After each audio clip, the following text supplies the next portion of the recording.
This is an important day in terms of a report being given to the public.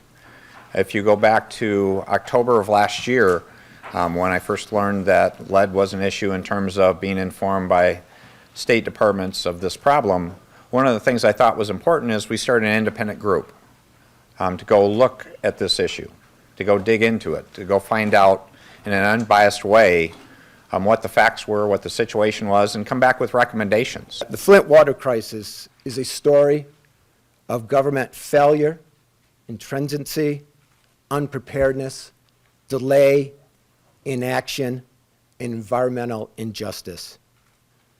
It did occur when state-appointed emergency managers had replaced local representative decision-making. It was a mixture of ignorance, incompetence, and arrogance by many decision-makers that created a toxic and tragic situation that produced the Flint water crisis.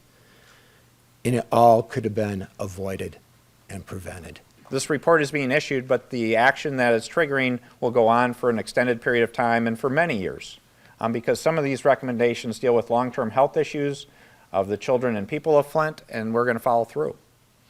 So this is a problem that I made a commitment to fix.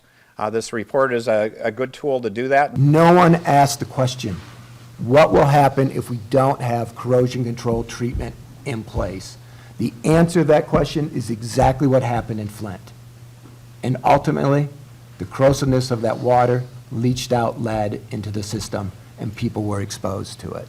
We should learn from this. There was a change in a water source, and I think if you look at the recommendations they talk about, there's more questions that should have been asked, could have been asked, and more work done when you're making a dramatic change like this that I think people underestimated in many regards. They missed the boat completely, and it is extremely troublesome to me that an agency whose primary role, once again, is to protect human health and the environment, came to these decisions, and they never backed off those decisions, no matter how many red flags they saw.